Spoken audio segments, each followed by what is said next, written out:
Hello everybody and welcome along to live coverage from trackside. It's John Hinoff and the rest of the team here from Circuit Paul Ricard and our weekend of endurance racing action here on RadioLeMans.com continues. Paul Truswell is with me in the countdown to Green here for this 24 hours of Paul Ricard in the International Endurance Series powered by Hankook. Perfect day, Paul. Couldn't ask for any better conditions. Everyone's out on the grid who's allowed to be. Who's everyone? And it looks like we've got a good race in prospect. No major issues this morning in warm-up. It was a very good warm-up from the point of view of nothing bad happened in warm-up, I'm pleased to say, contrary to what some people say. 25.7 degrees Celsius, the outdoor temperature. Bright, sunny skies, not a cloud in the sky, and we won't have the sun for the rest of the race, but we should have clear skies for the whole of the 24 hours. At least such is the forecast.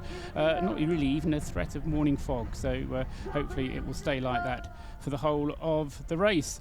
It might be a decent suggestion to rattle through at least part of the grid at this point before we join our TV colleagues in about 8 minutes' time. We will be having a minute's silence as well at 2 o'clock to take note of the events in Nice earlier on this week. So Paul, if you would like to run down at least the first part of the grid, and then I'll maybe pick out some pole sitters if you want. Yes, I mean I'll trottle through, and if I'm going into too much detail, tell me off, and if you want more detail, then ask questions. The grid is all lined up in front of us and in bright sunshine. Looks lovely. It does look lovely. It'll be an Audi on pole position, the car number 49, which is the DriveX entered car, to be driven by William Paul, Heino Bo Fredriksson, Zoltan Fekete, Dominic Fekete and Juan Cruz Alvarez. I don't have what I would call a reliable list of starting drivers, but I am led to believe that it will be Juan Cruz Alvarez who will be starting in the DriveX Audi. That's the 49 car on pole position. Alongside it, but on the inside as they head towards the first corner, because actually the first corner is a left-hander, so it's on the outside, isn't it? On the right-hand side of the road is number 27, the SPS Automotive Performance Mercedes AMG GT3. Tom Onslow Cole, Alex Muller, Lance David Arnold, Valentine Pierbourg and Steph Cox, daughter of Peter Cox, the drivers of that car. In practice, those two, the Audi and the Mercedes, were separated by just a tenth of a second, no more than that, so very close in qualifying yesterday.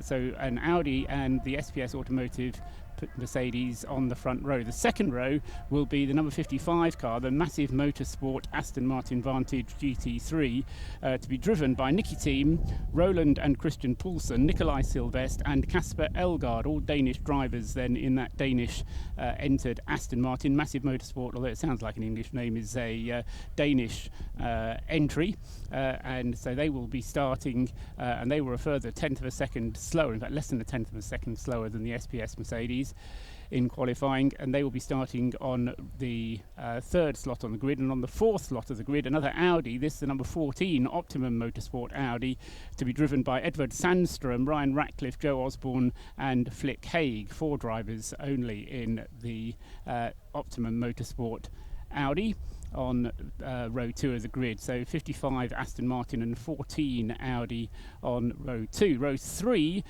will be the Scuderia Praha Ferrari, number 11, making its return to the Creventic series, having missed both Zandvoort and Mugello, in effect having only done one round of the series, therefore this being the 5th round at Paul Ricard. 4th round at Paul Ricard.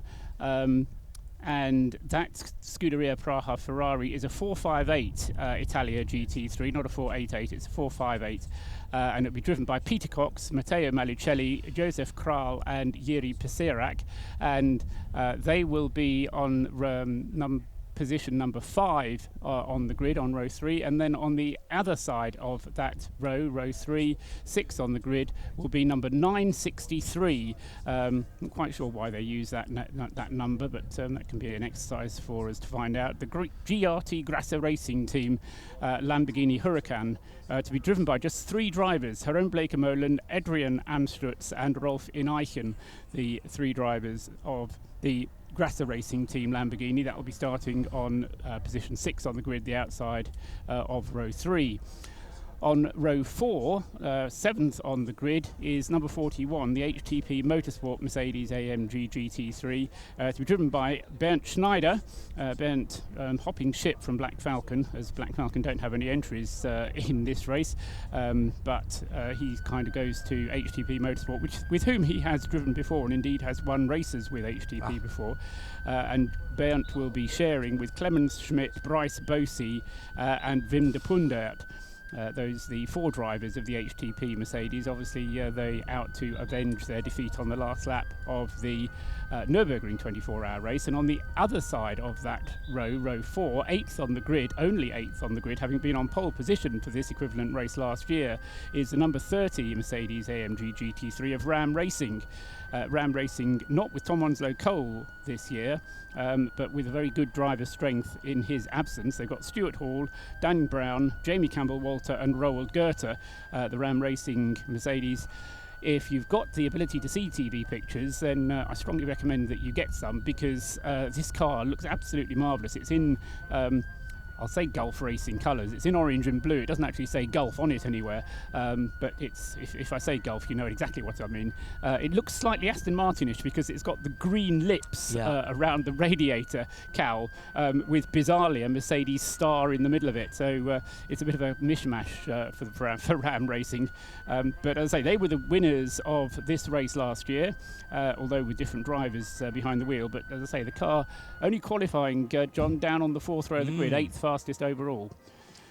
Yes, I expect to see those guys move up rather quickly. Well, I think it's all going to be about the long, being in for the long haul, and really, I mean, you talked about this being an open race. I mean, not doing anything down on the rest of the grid, but those first 4 rows, any one of them could turn out to be the winner of this 24-hour race. Yes, absolutely agree. IDEX Sport are on pole in Pro-Am in 11th position with their Mercedes. The SPX leader is in 12th for Spark Motorsport. The 991 class leader is the 78 MRS GT Racing Porsche. That's the Stars and Stripes car. The SP2 leader in the top 20 at 18. That's the 203 Vortex V8 GC Automotive car. That's something to watch out for as well. Now I've got to scan down now and see where the next the Mark Cars SP2 pole sitter is the Mazda, of course, with the V8 engine. That's the 202 car. And then on the second page of the timing, the SP3 leader is the BMW E90 in 30th position. The A3 leader is, or pole sitter, is Team Ultran with the 208 car in 39th position. And the RCZ of K Riser Racing is the A3 leader. That's pole sitter, that's right. Just picking up on, you mentioned it and it reminded me I was going to say this. The IDEX Sport Racing Mercedes, number 17, on pole for the AM. That's been a change from Pro to AM. They were originally listed as being a Pro car. That's now an AM car. The other change in terms of A6 classes is that the car collection car has changed from being an AM to a Pro. So that's the other way around, that one.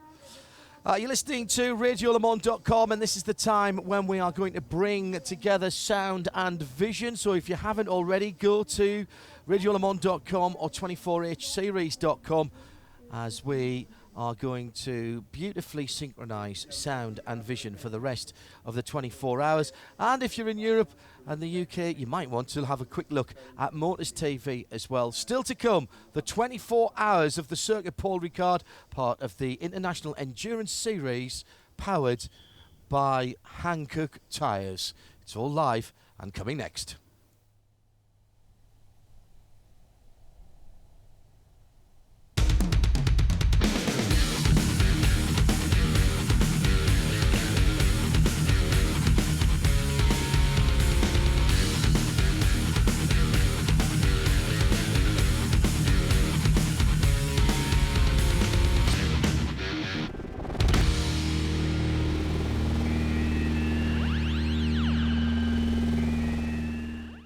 welcome to Paul Ricard for the International Endurance Series powered by Hankook. We're at the south coast of France at Circuit Paul Ricard, noted for the coastline and the beautiful scenery. The week's events earlier in Nice have hit us all very hard here in the paddock. A moment of silence being held at the moment before the French national anthem.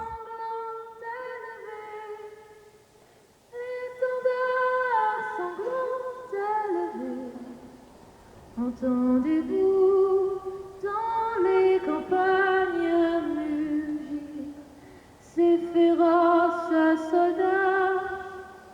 Ils viennent jusque dans vos bras, égorger vos fils et vos compagnes. Aux armes, citoyens, formez vos bataillons. Marchons, marchons, qu'un sang impur abreuve nos sillons.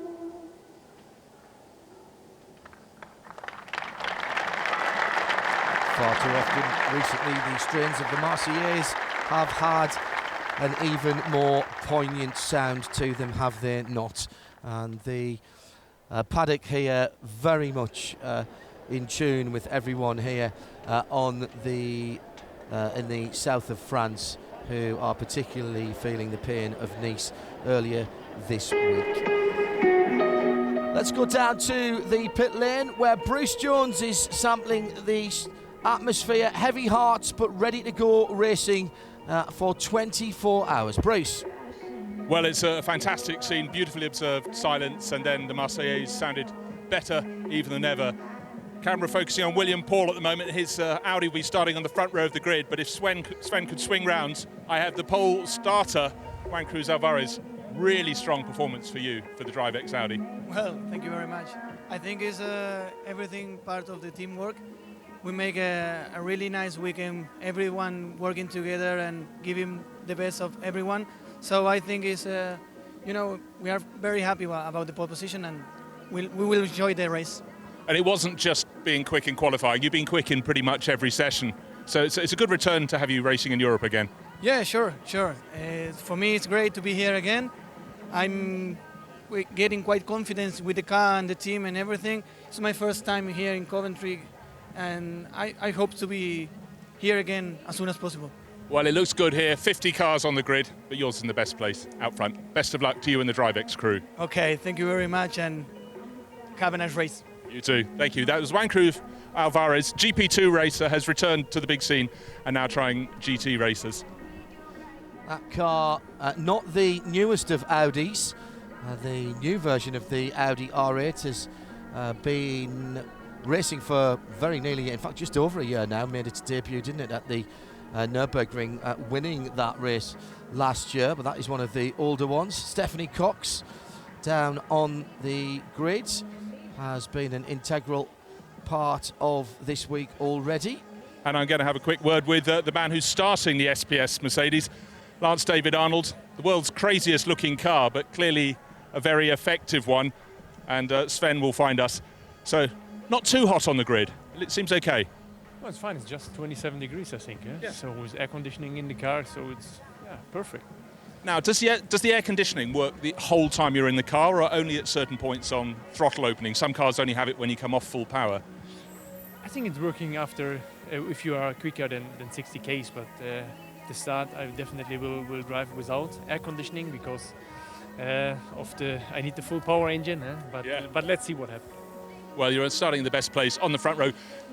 Unlike the first practice, there's not a strong wind here. Obviously, the Mistral can really affect the cars.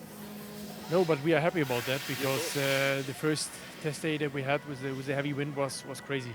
Each lap was different, and it was confusing to make a good setup, and that's why we are happy that we have a little slightly wind, and perfect for us. Good. That's the face of confidence. Thanks. Best of luck to you and the SPS crew.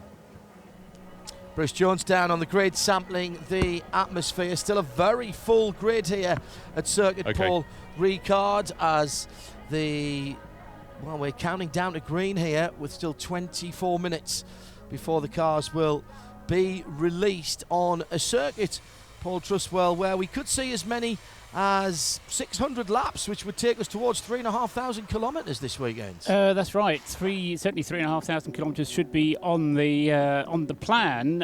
It'll depend a little bit on how many Code 60s we get. Last year the cars covered 586 laps.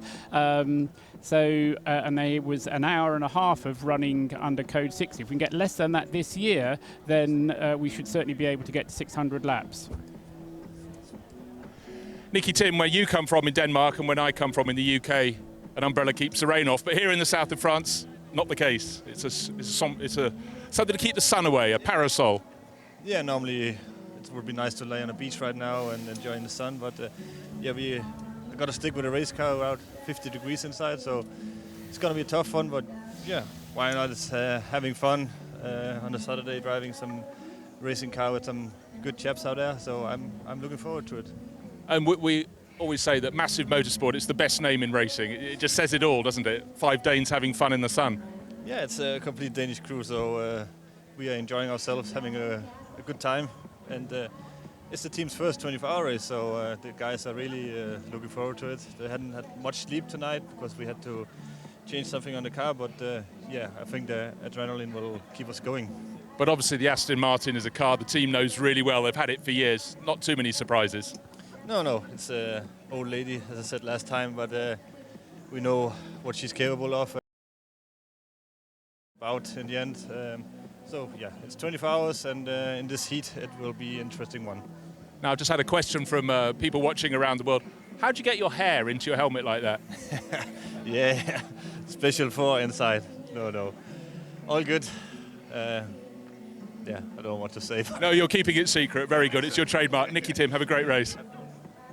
Not so much how he gets it in, but how he gets it back out again. I would have thought aerodynamics in action there. Sorry, early on, I know, but getting that one in. It's the countdown to green here for the 24 hours of Paul Ricard, round 5 of the International Endurance Series, powered by Hankook. So I'm not quite sure how they get to round 5, actually, John, because it depends if you count Silverstone or not. I think that was it's round 5 for the GT cars, and I think it's round 6 for or round 4. No, it's round 4 for the GT cars because they weren't at Silverstone. Right, okay. But somehow Silverstone seems to have crept onto the list. Okay. No, we started in Dubai, then we went to Mugello, then it was Zandvoort, and this therefore is the 4th round. Only the second full 24-hour race of the series, though. Well, we're shuttling across the grid, and I've shuttled over to the outside of the second row. Joe Osborne, look, he's got a special cool jumper on, if you will, to keep him trim. He's just being told where to drive at the start. You've got to stay between the white lines. Is that right, Joe? Yeah, apparently so. We get like a bonus point at the end of the lap, I think he was saying. So yeah, we're getting. We always get red the right at just before the right starts, so it doesn't seem to make much difference. But we smile and nod. Okay, run down to the first corner. I know it's a 24-hour race. You're all racing drivers, but it's a tricky old corner because it leads straight into the second one. If you compromise through turn 1, well, we've all seen here, it's a bit like Skittles. Yeah, for sure. We're on the outside in 1, which leads to the right. So on the inside, then it's another right. So the plan in my head is to hang it out around the outside into turn 1, see where I am at turn 2, and then eventually work out where we are at turn 3. And then work out what you do with the penalty point. Yeah, exactly. 23 hours, 58 minutes left of it. You walk the tightrope. Good luck to you and the Optimum crew. Optimum Motorsports and Joe Osborne. I immediately think Ginetta with that, but it is Audi R8, the number 15. The number 14, excuse me, on the outside of the second row, Paul. Yes, and I felt sorry for... I kind of followed Mugello, the 12 hours at Mugello from afar. I wasn't there, but I had an interest in it, and so I was focusing on what was going on. And I felt that they were in a strong enough position to win that race, and then the car suffering a mechanical problem. I can't quite remember how late in the race, but certainly towards the closing stages of the race. So I think Optimum are here with some something of a score to settle, but in a very positive way, at Paul Ricard this weekend. And Joe will certainly be adding to their hopes. And good lineup, as I say, Edward Sandstrom. Personal, I'm one of his personal fan club, I suppose. He's one of those drivers who can really take a car, drive it very, very consistently for long periods of time, which is exactly what you want in a race like this. One or two people saying that they don't know a lot about the DriveX team and the Audi R8. In some ways, a perfect Creventic story, that, because those guys put that together middle of last year, got an Audi. They were down at the 24 Hours of Barcelona. That's right. Did Barcelona, didn't do Dubai, did do Mugello, although they didn't finish, then didn't do Zandvoort. So they certainly haven't done all of the races, but then again, that's part of the Creventic theology, is you don't necessarily have to do everything if you don't want to. You can pick and choose which races you take part in, and it's just a championship in the sense of scoring points at the end. It's been a family affair a few times in the Creventic Championship. We've had the family Jones there, no relation to Bruce. We've got the Breukers, père et fils, and now father and daughter down on the grid with Bruce Jones.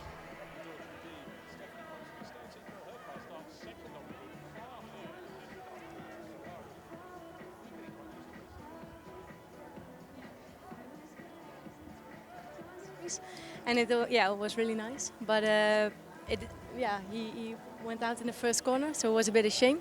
So we have a second chance now, so let's see how it goes. I'm pleased to see you still speaking, because at Zandvoort, when you were being interviewed, do you remember your father leant in and cleaned your face for you? Yeah, because it was so, I saw a picture of this and I was so ashamed, but yeah, it was hot by then, and but I'm ready now, I think. Quite right, no interference from father. But Peter, why have you got the 458, Scuderia Praha? Why have they got the 458, not the 488 here at Paul Ricard? It's a logistical situation, because in 2 weeks' time is the 24-hour Spa, and they run in this series with a 488, and so it was just purely that we had to take this car. This is a new chassis, so this is completely rebuilt after Dubai, and it was physically not possible to have 2 weeks ago a race, then do here the 24-hour, and then in 2 weeks' time another 24-hour. That's the only. Or putting it the other way, is the Scuderia Praha 458 capable of beating the SPS Mercedes that Stephanie's driving? Ask me in 24 hours. Oh, after all these years, you should know the answer now. I have, how it is. There's so many factors. I think they have built a very good car, and it's very difficult. But for sure, I will try. Well, you don't get to play for a while, because is it Matteo Magliucelli who's starting? Yeah, we do that off and on. When he qualifies, I start. When I qualify, he starts. So now it's his honor to start, and so we'll see how it goes. Good stuff. And in between, what, you go and sit in the team pool at the back? We don't have one. They don't have one. Most teams do from Creventic. Anyhow, best of luck to the Coxes. What Bruce is talking about there is 51 paddling pools were bought by Creventic, 30-degree plus Celsius temperatures early on in the week here at Paul Ricard. And just for a bit of fun, 51 paddling pools bought, one for each car on the grid, and most of the teams have inflated them and filled them with water, and at various times we've seen mechanics and members of teams with feet in or more over the couple of days. The countdown to green continues, about 15 minutes from the green flag here at the circuit Paul Ricard. Matteo Magliucelli getting ready to start the Scuderia Praha 458. Team been away for a little while, remember, after the incident at Dubai. They missed the following race, which would have been their home race, of course, and at Mugello, and then didn't appear at Zandvoort either. But back here today, and a welcome re-addition to the paddock. Yes, what Peter Cox didn't say is that the 458 Italia, because it's a little bit older, is allowed to run 50 kilograms less than the 488 would have done had it have been running. So there is that kind of aspect to it. But as well, I think it's a lot to do with the logistics, as Peter was saying. However, a very, very well-run and canny team, and I can't believe that what you've just mentioned wasn't a part of it, if I'm honest. The Lamborghini Huracan GT3 has begun to make its mark in this series. And the GRT Grasser Racing team have won. It's the 963, top of the shop as far as the numbers are concerned, running in A6 Pro. And Bruce Jones is down with Rolf Ineichen from that team. Green as grass. The Lamborghinis are just winning races all around the world these days. It's an incredible success story. Rolf Ineichen, are you going to add another victory?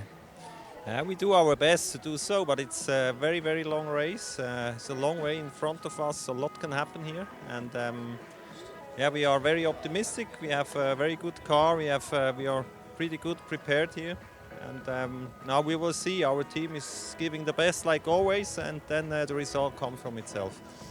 But the Huracan is still quite a new car in GT3. Do you feel it's getting development all the time?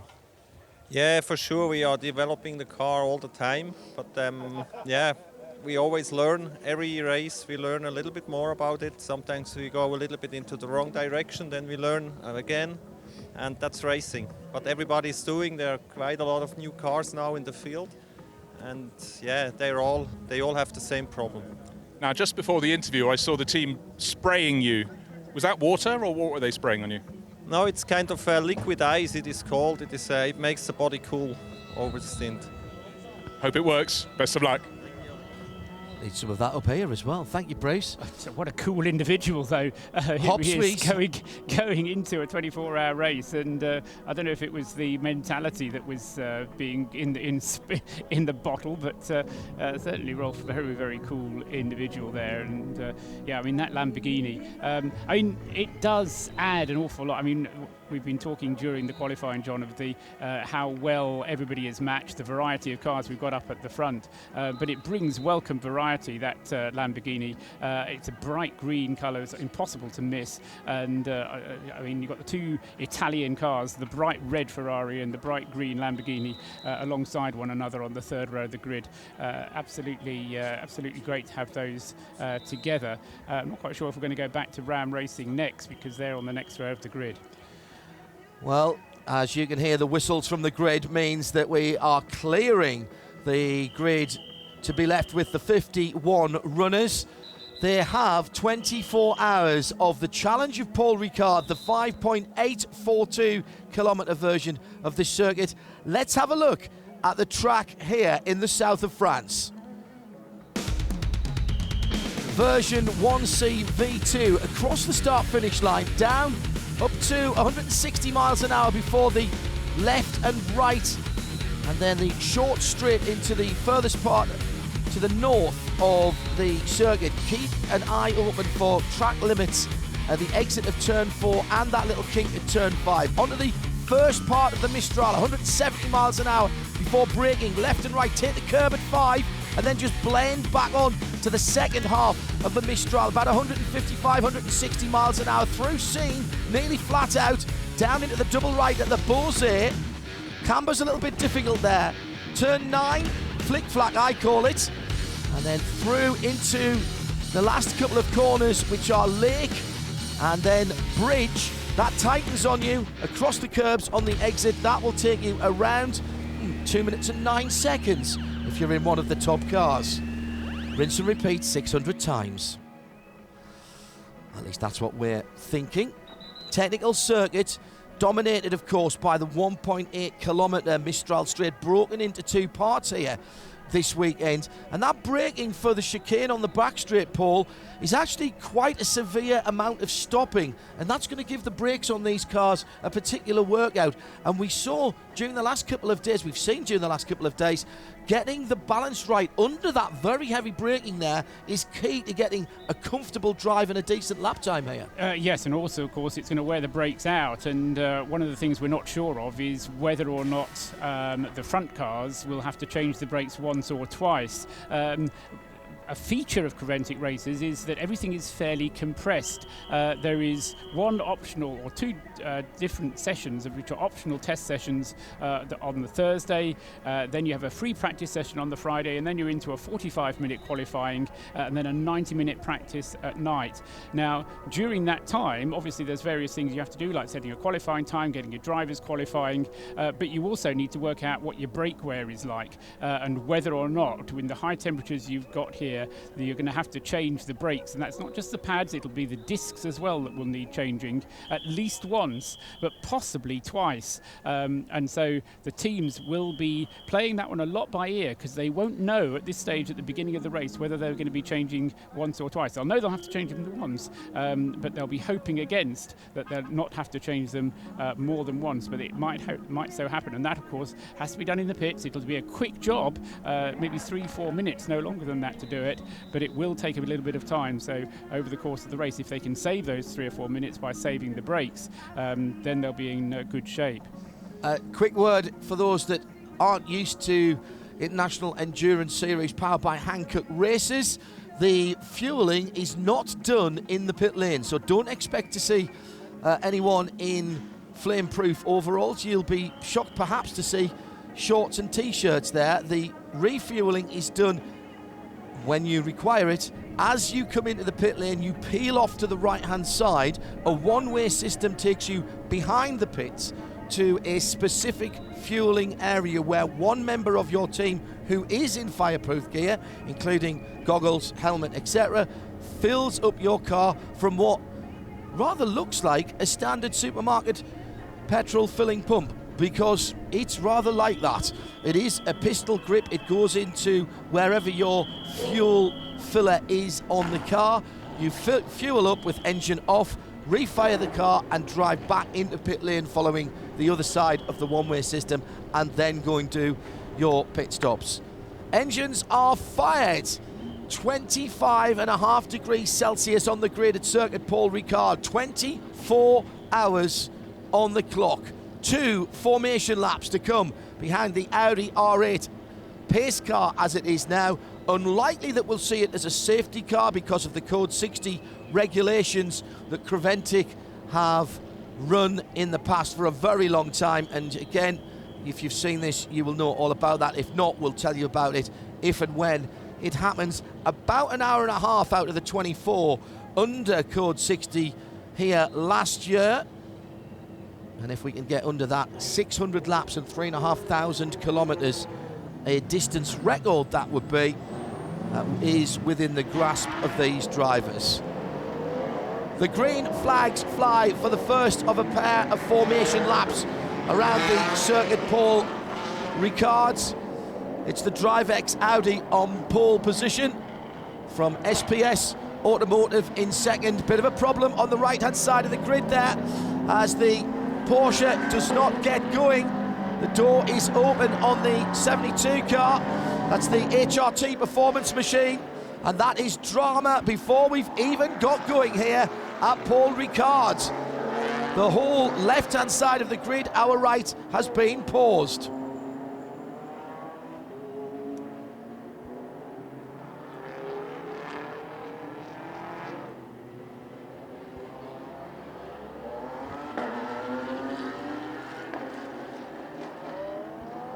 Well, the good news is the 72 car is moving again and will be allowed to go back to its position. There was a degree of confusion there as the HRT 72 green Porsche wasn't allowed to start, but it's moving now and we should get the grid formed up here at Paul Ricard.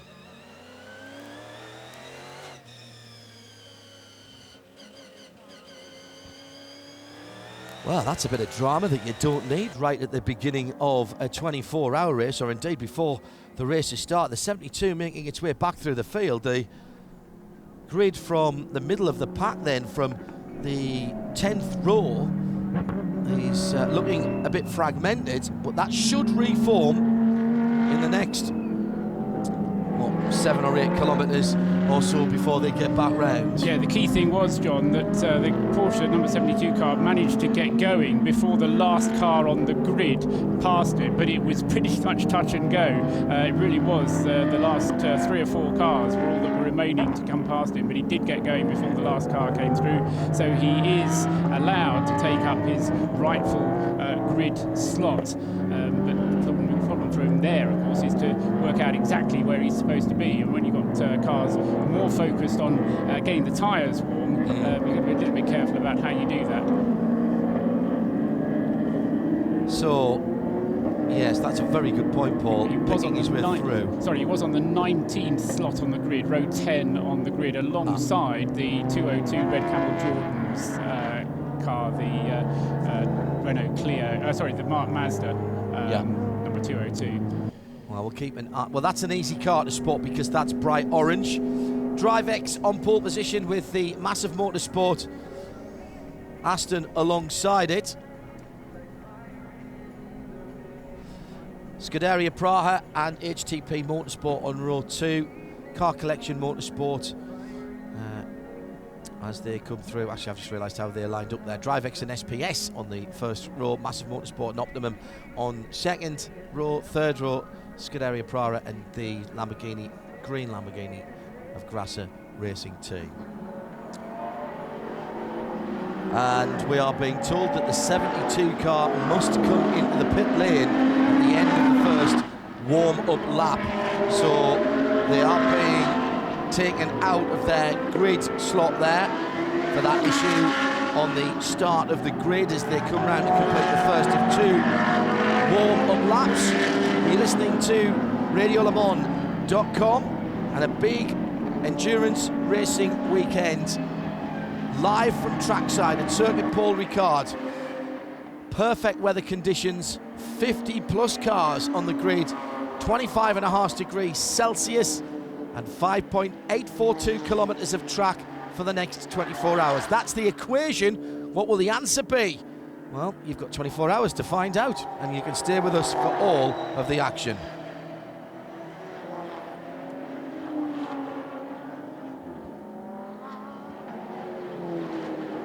Drama then on the formation lap for the 72 Porsche of HRT Performance, and that car did get away, but it's been called into the pit lane at the end of this first formation lap. Now, I haven't seen it come in yet, Paul, so it may yet come in at the end of the first flying lap. It's John Hindhaugh and Paul Truswell with Bruce Jones in the first shit down the... Let's go down to Bruce now. Bruce, have you seen the 72 car?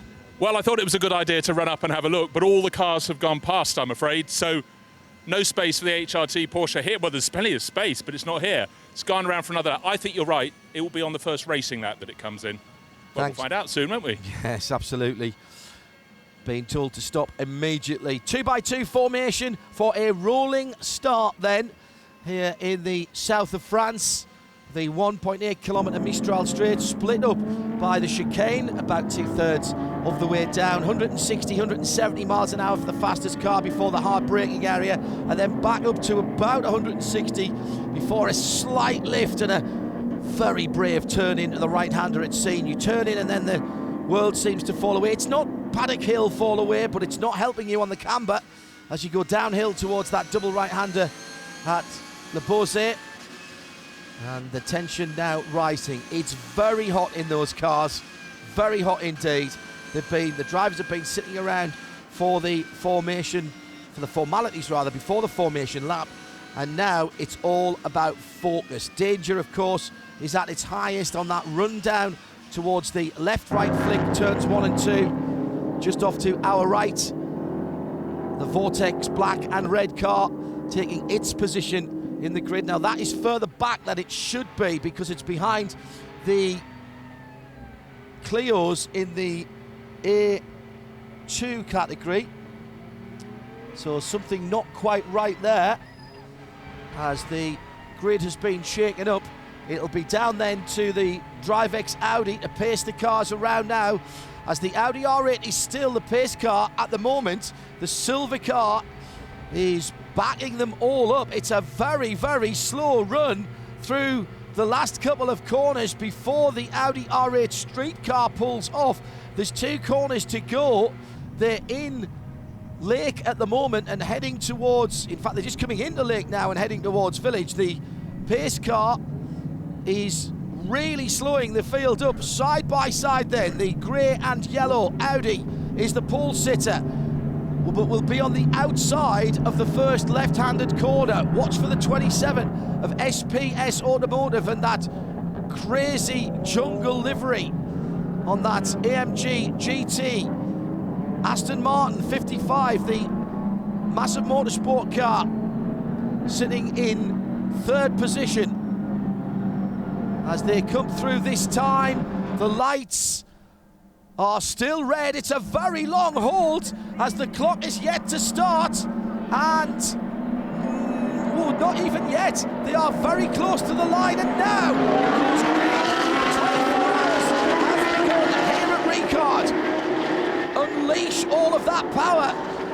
And down to the inside, the poleman locks up. Oh, that's a bit of an experience from DriveX. Straight on at the first corner and rejoining, holding on to the lead, but surely will not be allowed to keep that as the 27 SPS Mercedes-Benz immediately comes round the outside into turn 2. Now into the far end of the circuit from us, through the 3, 4 and 5 complex, and the SPS Automotive Mercedes-Benz Lance David Arnold has taken the lead there. Perhaps just a tiny bit of inexperience by the starting driver, who is Juan Cruz Alvarez, the Argentinian, just locked up the front Hankooks as he went into the first corner. Yes, but what a good job he was at Paul Ricard and not at many other circuits.